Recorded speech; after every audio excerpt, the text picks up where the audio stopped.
इस घटना की जितनी भर्त्सना की जाए, जिसने इस घटना को अंजाम दिया है उसकी निश्चित रूप से पुलिस उस पर कार्रवाई करेगी, तहकीकात करेगी और जिसने इस जघन्य अपराध को अंजाम दिया है निश्चित रूप से पुलिस उन पर निश्चित शीघ्र से शीघ्र कार्रवाई करेगी, गिरफ्तारी होगी और ट्रायल होगा। और माननीय मुख्यमंत्री जी ने हमेशा कहा है कि यहाँ कानून का राज स्थापित है और जो भी इस तरह के जघन्य अपराध करेगा, जो कानून को हाथ में लेगा और उस पर निश्चित रूप से कार्रवाई की जाएगी। और जहाँ तक अस्पताल में लापरवाही का प्रश्न है, सरकार ने उस पर इंक्वायरी भी कराई है। इंक्वायरी पूरे होने के साथ साथ वहाँ पर जो पदाधिकारी हैं वहाँ पोस्टेड हैं उनको भी निलंबित किया गया है लापरवाही के लिए और जांच में पूरी बात आएगी। लेकिन इतना हम स्पष्ट सरकार की ओर से करना चाहेंगे कि जिन दरिंदों ने इस तरह की घटना को अंजाम दिया है उस पर पुलिस त्वरित रूप से सख्त कार्रवाई करेगी और हम अपनी संवेदना व्यक्त करते हैं उस पीड़ित परिवार की ओर और जो भी सहायता सरकार से बन पड़ेगा आर्थिक से लेकर सभी तरह वो उस पीड़ित परिवार को सरकार निश्चित रूप से देगी। लॉ एंड ऑर्डर पर सवाल खड़े हो रहे हैं। आप भी पहले आईपीएस ऑफिसर रहे हैं, आपको पता नहीं है बिहार की जो कानून व्यवस्था वो दिन पर दिन चरमराती जा रही है।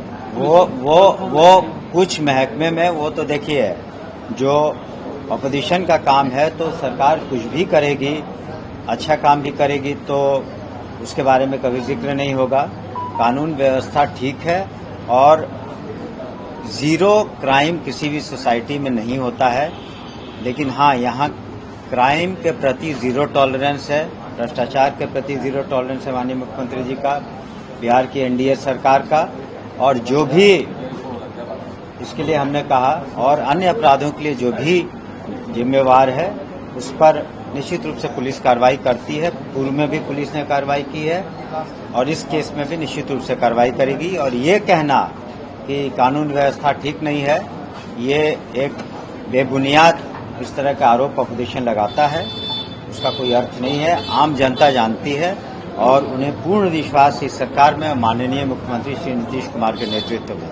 रिजल्ट को लेकर के आपने आश्वासन दिया? नहीं, वो हमने कहा था और जो भी उसमें हमने पूर्व में भी कहा है, जो ये परीक्षाएं हैं टीआरई 3 और अन्य परीक्षाएं, हम लोगों ने संबंधित कमीशन को, संबंधित बिहार स्टेट एजुकेशन बोर्ड को भी जहां तक सक्षमता वाली परीक्षा है उस सबको ससमय पूरा करने के लिए सरकार का निर्देश है और वो लोग करेंगे। चुनाव से पहले आपके विभाग की अगर हम बात करें तो क्या जो टीआरई 4 के एग्जामिनेशन की बात हो रही है उठा दिया जाएगा?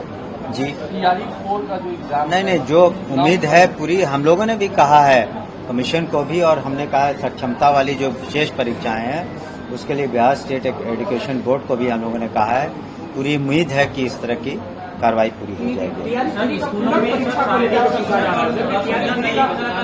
देखिए, सप्लीमेंट्री के बारे में वो कमीशन को निर्णय लेना है और आपको मैंने बताया कि ये भी तो है कि सिर्फ बात इसकी नहीं है।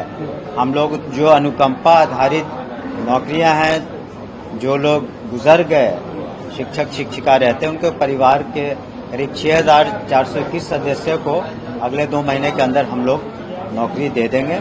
और हम लोगों ने अधियाचना भी भेजी है जो स्पेशल टीचर्स की, जो हमारे दिव्यांग बच्चे बच्चियां हैं उनको भी पढ़ाने के लिए आवश्यकता है, तो हम लोगों ने अधियाचना बीपीएससी को भेज दी है और बीपीएससी से जो बातें हुई है शीघ्र ही उसमें भी एडवर्टीजमेंट निकलेगा। फर्स्ट में सप्लीमेंट्री रिजल्ट जारी किया गया था, लेकिन 2 में एससी/एसटी विभाग का जारी किया गया और उसके बाद हमने आपको कहा, जो एक ही बात को बार बार आप पूछ रहे हैं, मैंने यही कहा कि कमीशन के को इसमें निर्णय लेना। छात्रों की संख्या घट रही है स्कूल में, टीचर तो बढ़े हैं। नहीं, आपका ये कहना कि छात्रों की संख्या घट रही सही नहीं है।